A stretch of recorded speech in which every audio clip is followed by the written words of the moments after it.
No, шо правиш? Кире, собран ти е таму? Слушай, ја му вртев на него и му пишав порака за Срвиве на Милетич.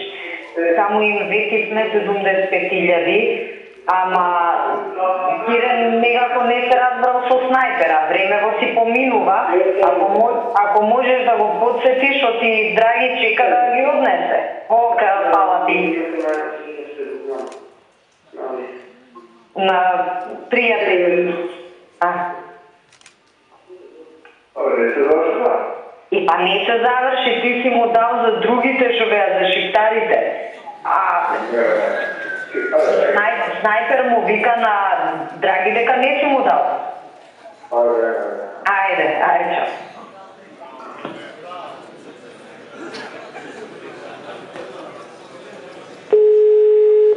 Ало? На кој? А на кој му дадел? Јас Драги им го имам таму пратено. Драги сега ми се јавија, бе викал. И тука калкулира туше по 70. И дај... Види, абе не, мислам, јас ти реков, ако не е 70 не е битно, него знаеш што е работата, ја не можам со овакви бандитски работи, ја лично да ги прашувам и го пуштив Драги.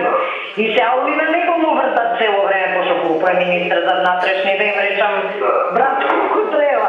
Драги Стојановски од УМС што беше, у агенцијата си, да, он со снайпер беше на линија. Епа не, добро. Ништо нека искоординира. Добро бе, ништо само да искоординира, знаеш, што ти ние треба да ги притискаме утре, а не лице да им вратиме, сваѓаш. Ока, важи, ајде, поздрав, чао.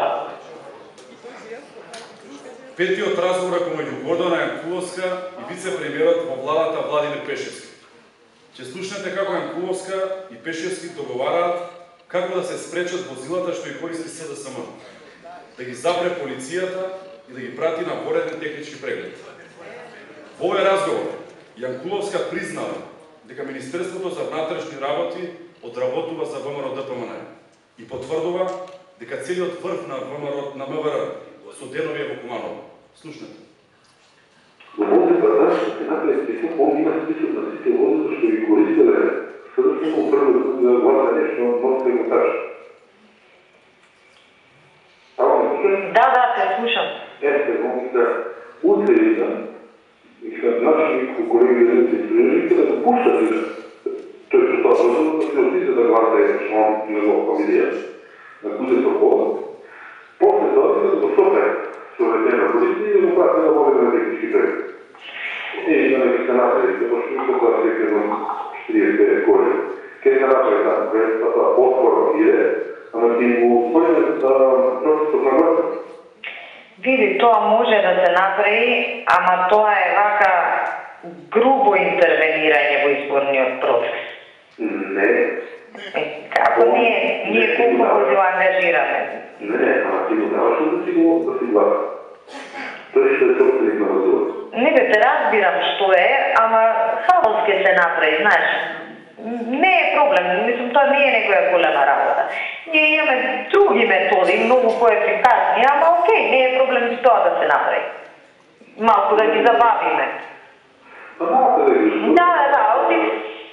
Тоа може да се чека некаде не Треба и да се види, знаеш, колку интензитет има таа работа. Ти сега реално, да речем ти еднаш си однел мајка ти и татко, ти еднаш ти си пошол, не е тоа нешто, свајаш.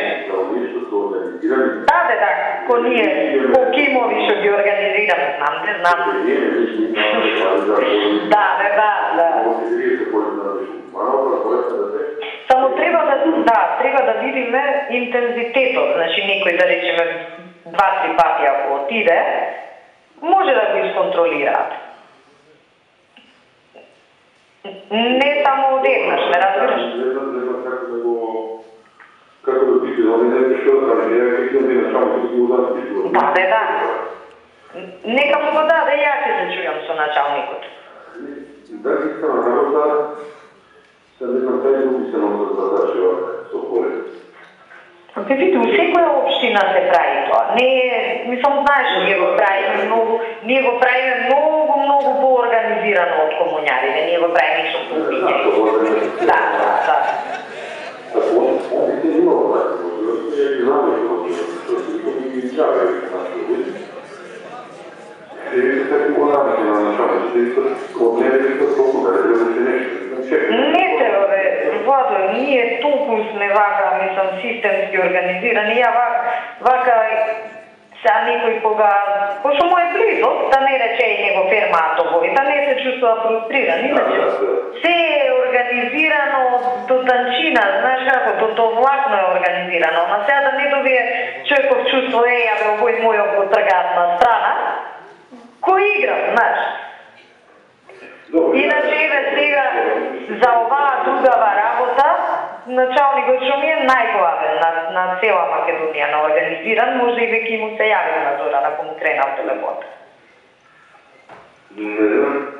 Сега, да, сега јас му, пошто Куманово ми е човеков, сите ти викам на највисоко можно ниво ми се дам.